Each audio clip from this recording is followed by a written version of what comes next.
Bienvenidos hermanos y hermanas a este nuevo video de Ven Sígueme correspondiente a la semana del 2 al 8 de febrero que comprende el capítulo de Moisés 7.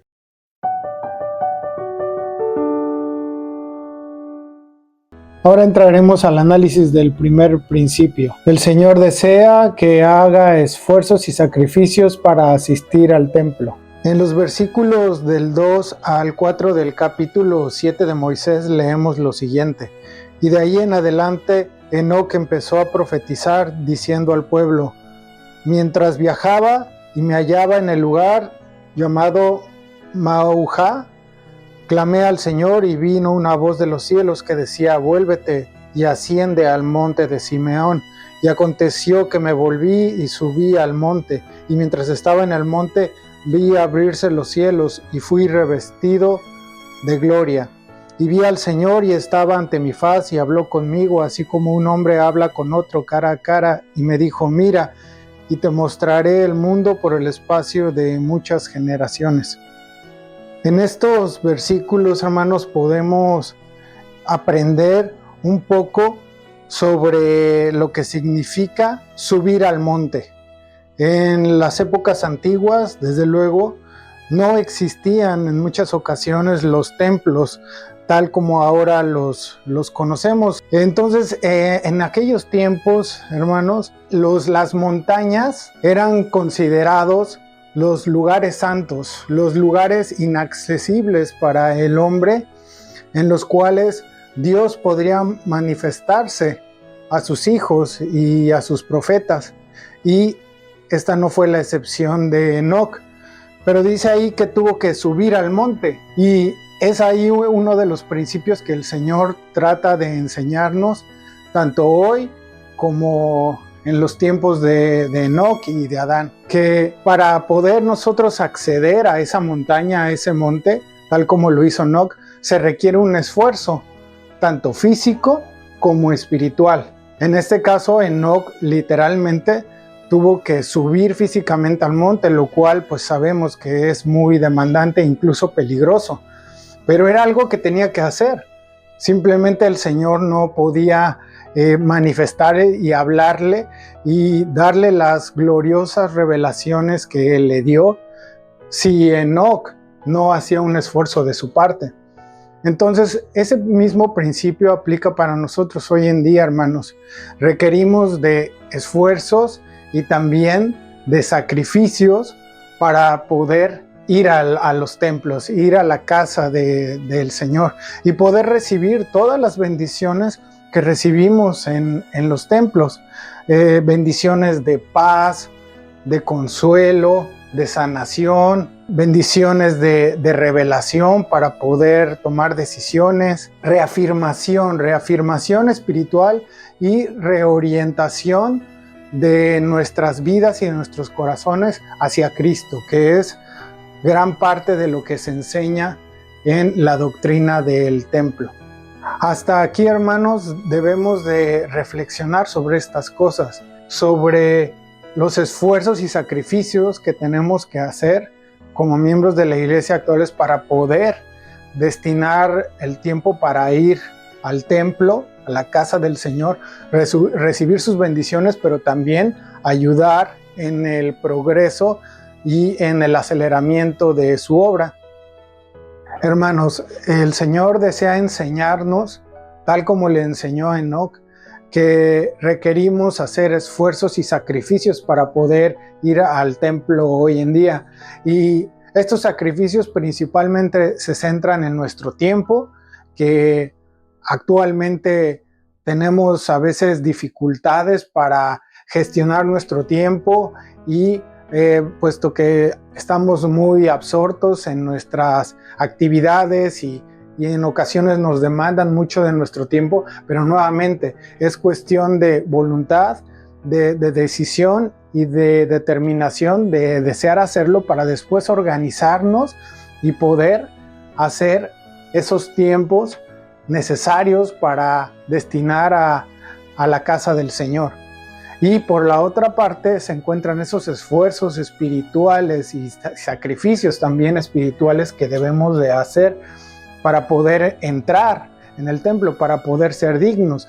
Y estos pueden ser desde pues tener que abandonar ciertas cosas indebidas, ciertos pecados que estamos haciendo, para poder tener una recomendación vigente. En otras ocasiones serán esos sacrificios para poder empezar a obedecer determinados mandamientos con el propósito de poder ir a una entrevista con nuestros líderes y tener una recomendación vigente. Entonces eso es lo que el Señor pide de nosotros en estos últimos días. ¿Por qué? La obra del templo y de historia familiar es una obra prioritaria para el Señor en estos últimos días, puesto que es la última parte del plan de salvación que el Señor necesita completar para poder presentar su obra totalmente concluida al Padre, al haberle dado la oportunidad a todos sus hijos espirituales de escuchar el mensaje del Evangelio restaurado y de poder aceptarlo. Entonces, desde luego que hay un rezago muy importante en la actualidad del otro lado del velo de personas que necesitan recibir esas ordenanzas y que desde luego nosotros somos responsables de ayudar en esa parte de este lado del velo y por lo tanto el Señor espera eso de nosotros. En este sentido lo enseñó el presidente Russell M. Nelson con las siguientes palabras: mis queridos hermanos y hermanas, la construcción de estos templos tal vez no cambie su vida, pero su tiempo en el templo de seguro lo hará. Con ese espíritu los bendigo para que reconozcan aquellas cosas que deben dejar a un lado para que puedan pasar más tiempo en el templo. Ahora pasemos al análisis del segundo principio. Nos preparamos para la segunda venida del Señor al desarrollar mayor santidad. Continuamos leyendo, hermanos, y en los versículos 18 y 19 del capítulo 7 dice lo siguiente: y el Señor llamó Sión a su pueblo, porque eran uno en corazón y voluntad, y vivían en rectitud, y no había pobres entre ellos. Y Enoc continuó su predicación en justicia al pueblo de Dios, y aconteció que en sus días él edificó una ciudad que se llamó la ciudad de santidad, a saber, Sión. ¿Cómo es que Enoc logró edificar esta sociedad ideal que vivía en rectitud? Y dice ahí, porque eran uno en corazón y voluntad, y vivían en rectitud, y dice que se llamó ciudad de santidad. Entonces me parece que ahí nos da la clave. Ellos se esforzaron por ser unidos en un propósito, que era ser rectos, ser obedientes a los mandamientos y en esforzarse por desarrollar santidad o por santificarse. Al respecto, la guía del estudio de las Escrituras dice lo siguiente en relación a la santificación.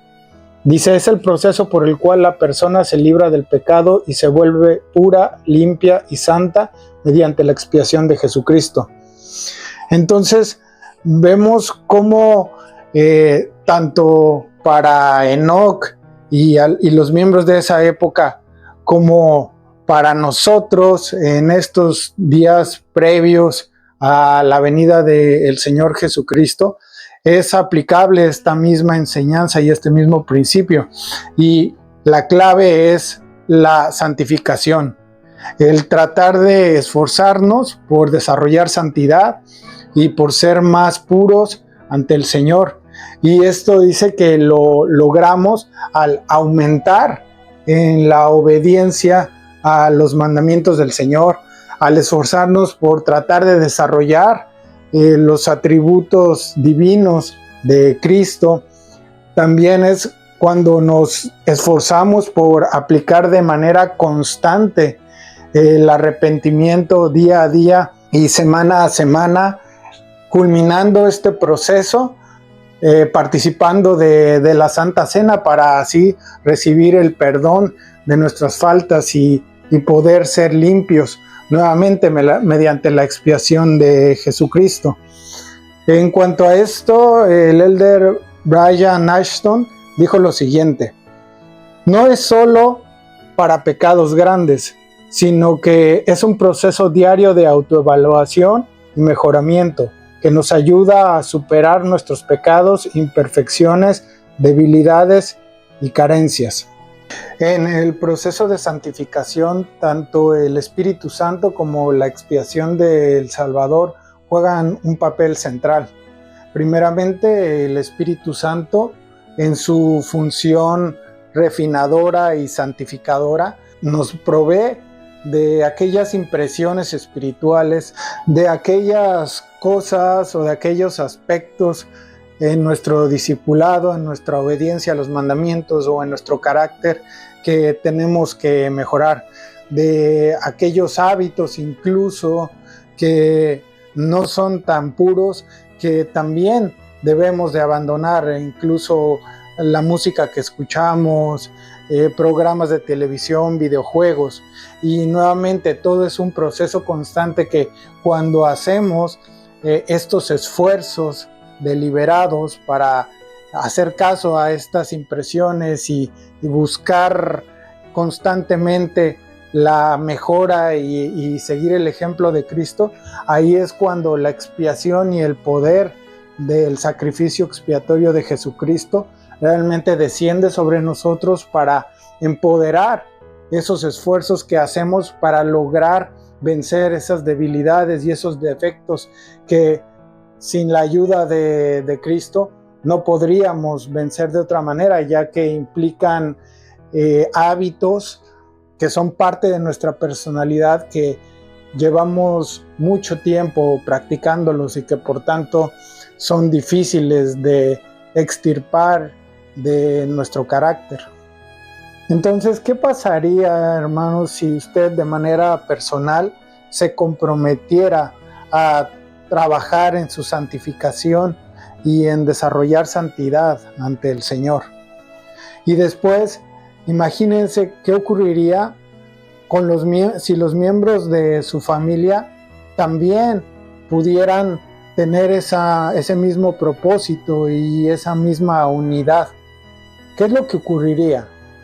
Desde luego que empezarían a vivir en esas condiciones de armonía, de paz, de protección y sobre todo de progreso espiritual e incluso temporal.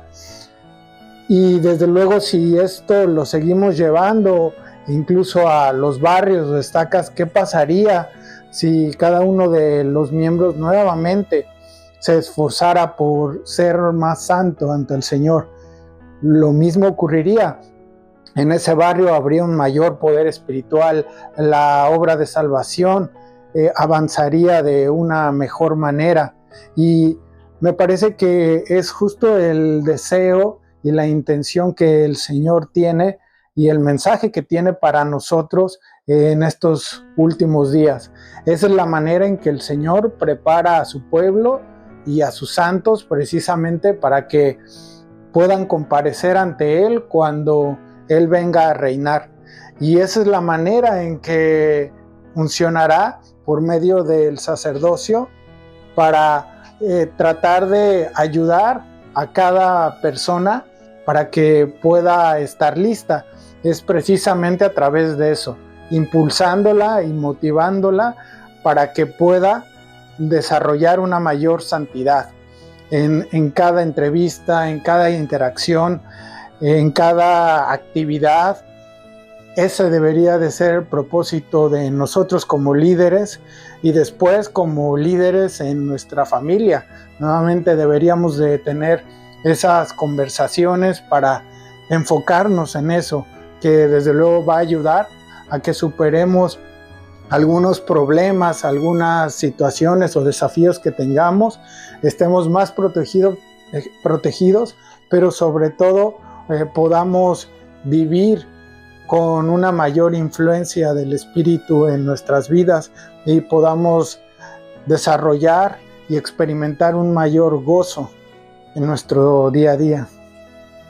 Así que reflexionemos, hermanos, si tanto individual como familiarmente estamos teniendo como propósito el aumentar nuestra santidad ante el Señor.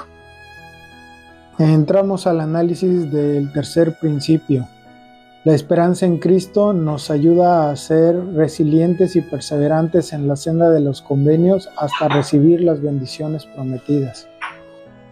En los versículos 28, 43 y 44 dice lo siguiente: Y aconteció que el Dios del cielo miró al resto del pueblo y lloró, y Enoc dio testimonio de ello, diciendo: ¿Por qué lloran los cielos y derraman sus lágrimas como la lluvia sobre las montañas? Por tanto, Enoc vio que Noé construyó un arca y que el Señor estuvo complacido con ella y la sostuvo con su propia mano. Pero las aguas descendieron sobre el resto de los inicuos y los tragaron. Y al ver esto, Enoc sintió amargura dentro de su alma y lloró por sus hermanos. Y dijo a los cielos: no seré consolado. Mas el Señor le dijo: anímese tu corazón, regocíjate y mira. En estos versículos vemos primeramente que tanto nuestro Padre Celestial como Jesucristo, aun cuando son dioses, también tienen sentimientos y emociones. Y aunque el Señor se sentía apesadumbrado, se sentía triste y decepcionado a causa de la iniquidad de sus hijos, aún así Él sabía gestionar y controlar sus emociones y sus sentimientos para después procesarlas por medio de la razón y del uso de su albedrío y tomar decisiones correctas. Y vemos por otro lado cómo Enoc no puede controlar esas emociones que tuvo, esa tristeza que sintió al poder tener esta visión en la cual vio tanta destrucción y tanta iniquidad entre sus hermanos, y dijo de hecho que no deseaba ser consolado. Entonces ahí el Salvador le da una lección y utiliza estas palabras: anímese tu corazón, regocíjate y mira. Entonces lo que el Señor le estaba enseñando era sobre el atributo divino de la esperanza. El Señor le estaba diciendo: mira, Noé sobrevivirá, por lo tanto regocíjate, porque aún hay esperanza, y ten esperanza porque yo cumpliré con mis promesas.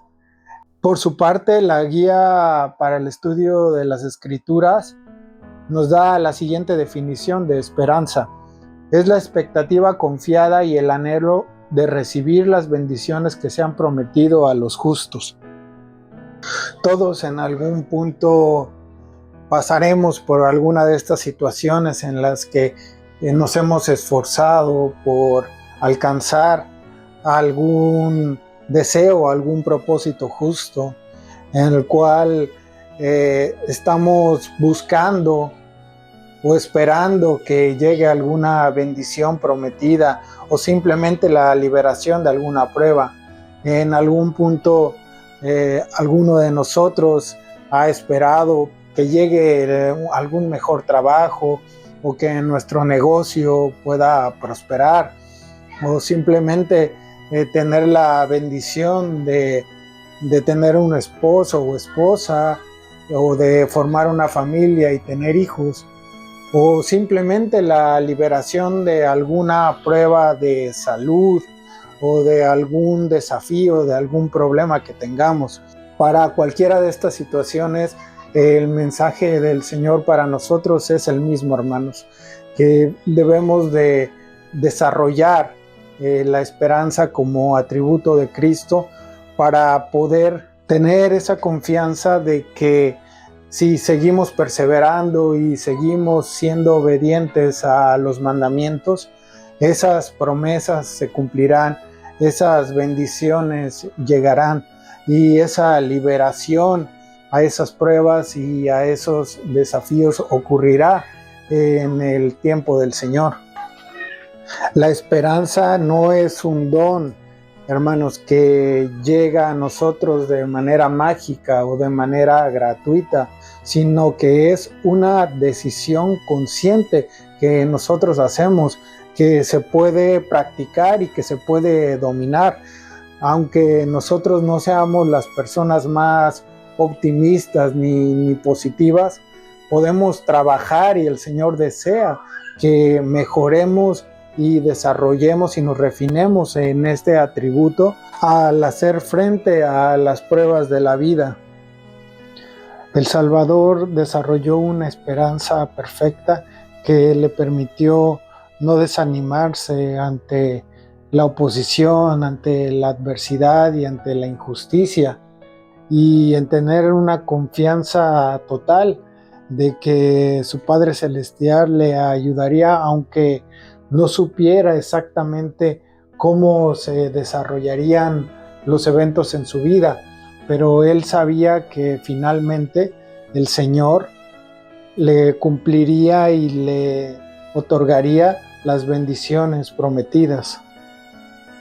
Cuando las nubes lúgubres de los desafíos ensombrezcan nuestra perspectiva, hermanos, hagamos un esfuerzo consciente por pensar que en algún momento vendrá la ayuda del Señor, a sus tiempos y a su manera, pero Él nos rescatará. Y por si por alguna situación esa ayuda o ese rescate o esa liberación de nuestras pruebas o el cumplimiento de las bendiciones y de las promesas no llegan en esta vida, nuevamente permitamos que la luz de la esperanza ilumine nuestro espíritu para que podamos seguir obedeciendo y seguir siendo fieles para poder recibir esas bendiciones después de esta vida, porque recordemos, hermanos, que en muchas ocasiones la recepción de estas bendiciones no serán en este plano, no serán en este periodo probatorio. La esperanza, hermanos, nos protege también de caer en el desánimo, en la desesperación y en la depresión, que son consecuencia de no creer que el Señor nos va a ayudar. Y eso nos lleva, hermanos, a lugares oscuros definitivamente, tanto de manera anímica como de manera espiritual. Nos puede llevar a quebrar nuestra fe y a alejarnos de la senda de los convenios. No son pocos los hermanos y hermanas que se han alejado de su actividad en la iglesia precisamente porque en algún momento estuvieron esforzándose por ser obedientes y desgraciadamente las bendiciones no llegaron en los tiempos en los que ellos querían o en el momento en que ellos los necesitaban, y eso provocó que se plantearan la pregunta de ¿y para qué? ¿Para qué obedezco? ¿Cuál es el punto si al final del día no voy a recibir esas bendiciones y esa ayuda del Señor? Y es el punto, hermanos, al cual el adversario desea llevarnos precisamente, a que lleguemos a desconfiar de la justicia del Señor, que el Señor será fiel para cumplir sus promesas. Y eso jamás lo pongamos en tela de juicio, hermanos, porque están muchos pasajes de la vida de los profetas y tenemos las escrituras como testimonio de que el Señor ha cumplido todas y cada una de las palabras y de las bendiciones que les ha prometido a sus hijos, y así hará con nosotros. Solo debemos de ser pacientes y poder seguir siendo fieles en guardar los mandamientos. Recordemos que en muchas ocasiones el Señor nos hace esperar hasta el último momento para proveernos de su ayuda o proporcionarnos las bendiciones prometidas. Es precisamente para poder forjar carácter en nosotros, para que nosotros desarrollemos y cultivemos atributos divinos en ese proceso. Al esforzarnos y llevar a los límites y superar nuestra capacidad espiritual anterior. El Señor tiene un plan para cada uno de nosotros en nuestras vidas, Entonces, cuando elegimos la esperanza en Cristo, decidimos hacer a un lado toda duda y toda incertidumbre sobre la forma en la que se desarrollarán las situaciones y las circunstancias en nuestra vida, y nos enfocaremos más en el resultado final, que será que todo saldrá bien si nosotros hacemos nuestra parte de ser fieles a los convenios y ser resilientes y perseverantes en seguir el ejemplo de Jesucristo, y finalmente saber que el resultado final de recibir las bendiciones prometidas en algún momento llegará. Así que reflexionemos, hermanos. La próxima vez que nos enfrentemos a pruebas o desafíos en nuestra vida, o esperemos bendiciones prometidas, nos esforzaremos por confiar en que el Señor cumplirá y que su plan es lo mejor para nosotros.